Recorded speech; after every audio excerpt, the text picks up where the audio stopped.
This Family Life News podcast is made possible by the support of listeners like you.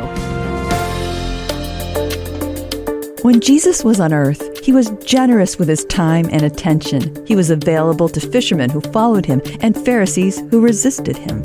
He made time for women and children who the culture devalued, and even for those the Jewish law told the faithful to avoid, like the lepers, the bleeding, and the dead. I don't know about you, but I'm challenged by how available Jesus was to others. Our ringing phones, our dinging texts, and the nonstop social media notifications, they compel us to ask, if we want to be like Jesus, how available to others is available enough?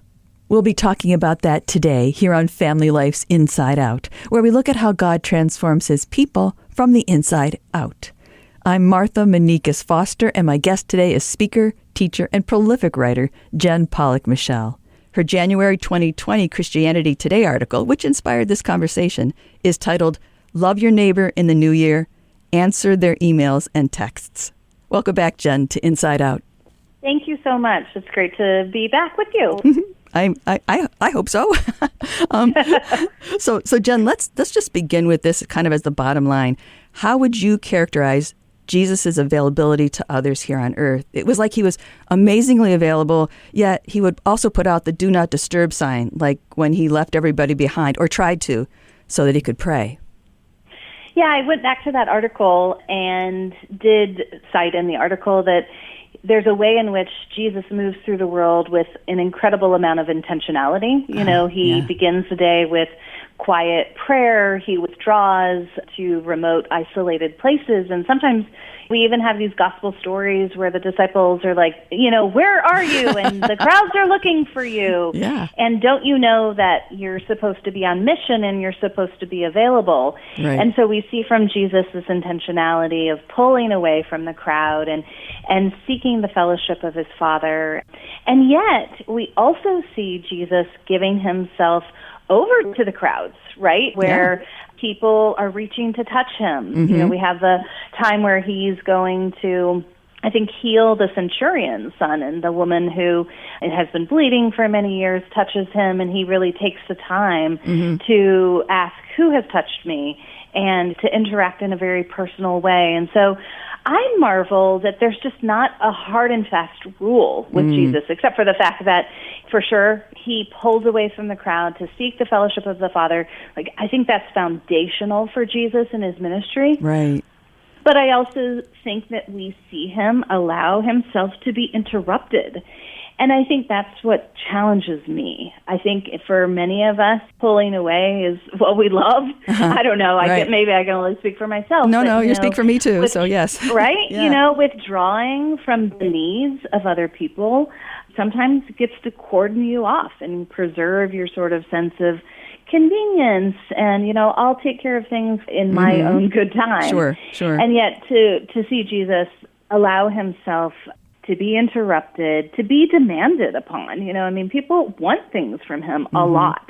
And he doesn't seem to be bothered. I think ultimately what we see in Jesus is he's moving through the world at the command of his Father. We don't get the inner dialogue between Father and Son. Right.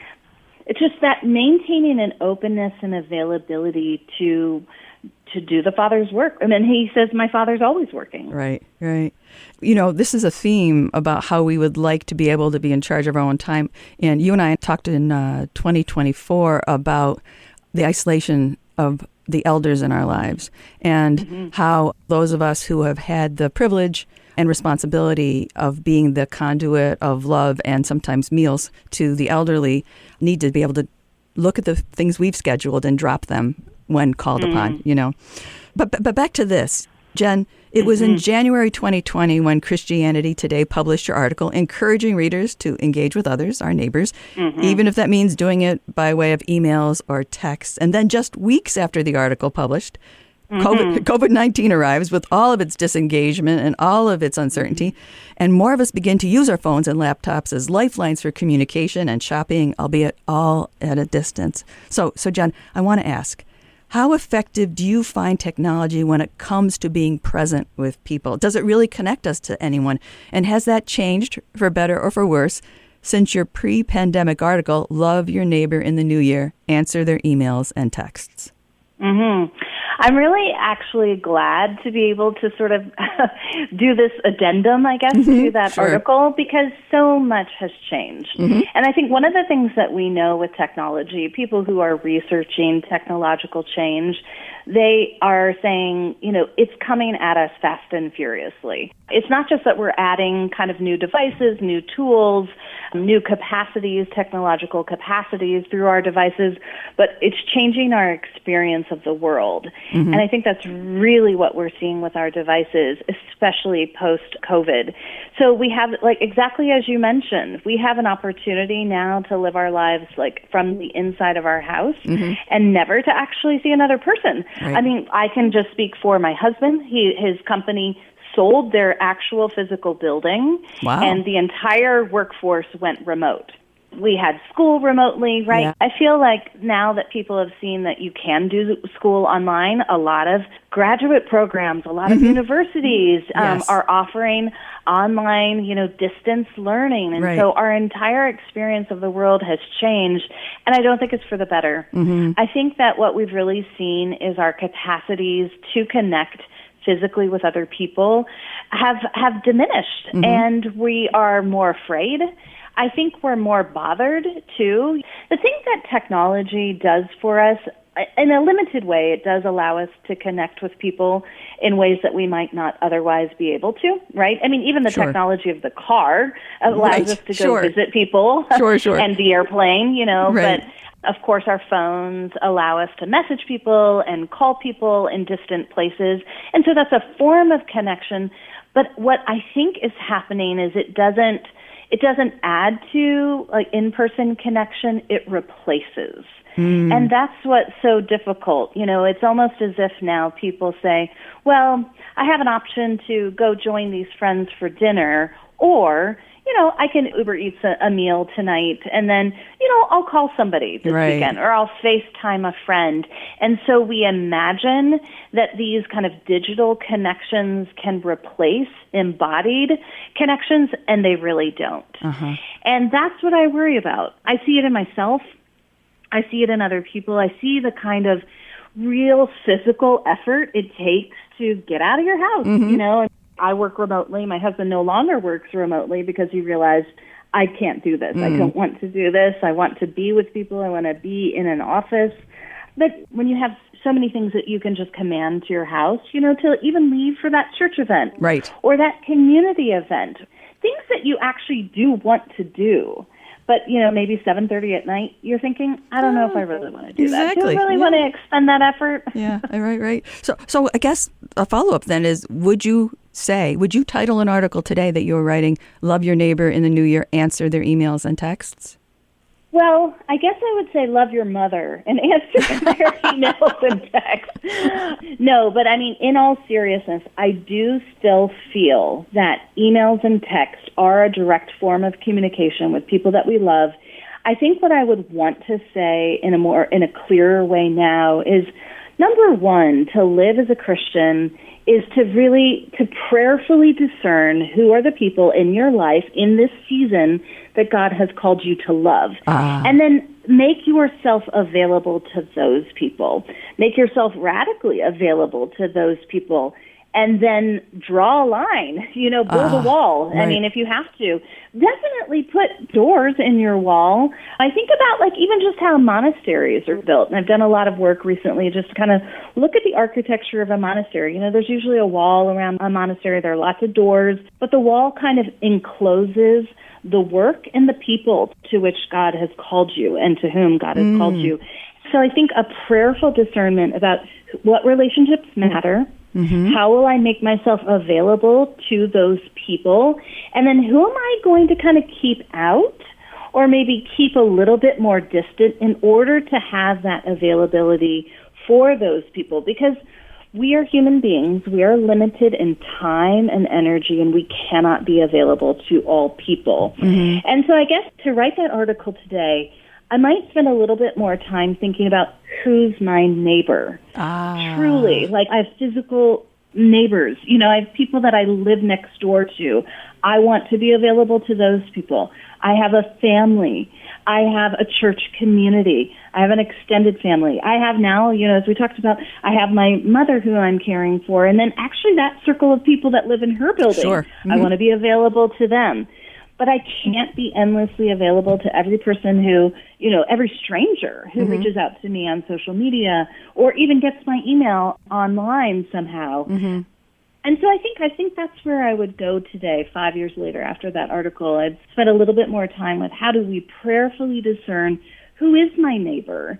And then, of course, Jesus says, your neighbor is the person that you meet across the road, right? You may discern prayerfully who are the circles of people that you're going to be available to. Mm-hmm. But if, today I leave my house and on my way to the grocery store, there's someone lying on the side of the road. Right. I go and help them because Jesus has put that person in my path. Well, it's almost a full circle. Be clear about that too. We're talking about those those holy interruptions, right? The things that you may not have had planned for your day, but that doesn't mean God doesn't have them planned for your day. So Jen, I had one more question, but I don't know that we may have already talked about it, already answered it. So Jen, when you say that Jesus protected his time and willingly gave it up, and in this digital age, we're called to do the same. You made the distinction that social media connections are frequently you only know somebody from their photo, from their headshot. And your distinction in that article was that with emails and texts, generally speaking, you have a relationship with that person. They really are your neighbor in some way. And so that you are connecting with people through emails and texts, as you said in this article, with people who really are your neighbors. So, there are hazards to boiling down the ministry of Jesus into distinct, discrete bullet points. But how would you say we go about following the call to love our neighbors here today in a digital age? You have talked about what you would do differently with the article 5 years later, but is there more that you would say? Yeah, thanks for just pushing on that a little bit more, because I do want to mention that the context in which I was writing that article was a volunteer team at my church and with a lot of younger people. And they all wanted to use a particular workflow management app called Slack. A lot of people use it. And I just thought, oh, goodness, I don't want one more app on my phone. Right. I don't want another thing to check. But I realized that in order to just sort of meet them where they were, it wasn't really probably fair for me to run this team and just say, well, you need to check your emails. Because, younger generations, like email to them just represents work. They sometimes just appreciate messages on other platforms because it just feels different. And so I would say that when you're in relationship with people, sometimes we just need to bend. We need to bend and make it possible to shore up the relationship and invest in ways that make sense for the other person, too. So, for example, I don't always love to leave audio messages, but for younger people, they love audio messages. And I think there's something wonderful about, hearing somebody else's voice come through your phone. Sure. But, audio messages are long, and they take a long time to listen to, and I don't feel like I can always do other things while I'm doing that. And so there's a bit of, and so I guess the theme then is sacrifice. And so I think it comes back to who is God calling you to love, and how are you loving that person sacrificially? I think embodied connection is always going to feel like a sacrifice. And so I want to highlight that and say, it is a sacrifice to get on an app. Again, to share that example from this volunteer team, it was a bit of a sacrifice for me to say, okay, I'll get on this app, I'll learn how to use it, I'll let you, I'll let you ping me at any time of day. But I do think that for most of us in 2025, the bigger sacrifice is going to be get that date on your calendar, have somebody over, meet somebody for coffee, actually schedule a phone call. I mean, even a phone call is better than an email or a text. Go visit. Why did Jesus say, visit the sick and clothe the hungry and visit those in prison? Like, these are very embodied acts. So I think at the end of the day, love is embodied. And the more that we can be with people in physical ways, I think our relationships will be stronger. I think we will experience more joy in our relationships. And I think we'll be available to be used by Jesus in ways we probably don't even know to expect. And well, embodied as we actually think of it, our bodies being in the presence of another person's actual body is the ultimate. There seem to be degrees, right? Seem to be degrees in which we can communicate with people. And I believe you're saying, please communicate. Maybe an email or a text is a closer way, closer to personalized individual conversation than, a blast on a social media site where you're screaming to the world and not anyone specific, or talking to the world. Maybe not screaming, but yes, right. So that there are degrees and you can get closer and closer to being embodied, even sometimes when you're not actually there. So, yeah. Absolutely. Yeah. I think it's that personal connection.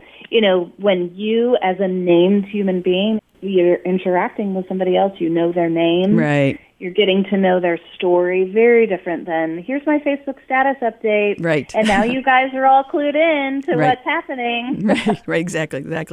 Well, thank you. Thank you. I really appreciate having this chance to talk again. Thanks for the article that you wrote and for, in a sense, the addendum that we just got to talk through. So thanks, Jen, for joining me here today on Inside Out. Thank you so much. My guest has been author, speaker, and workshop teacher Jen Pollock-Michel. You can keep up with her by going to jenpollockmichel.com. That's JenPollockMichel.com. I'm Martha Manikas Foster with Inside Out on Family Life. Thank you for listening to this Family Life News podcast. If you've been encouraged by what you've heard, please share it with others and click the subscribe button to automatically receive future episodes. Family Life is a listener-supported ministry. Podcasts like this are made possible by your financial partnership. Find out more at familylife.org.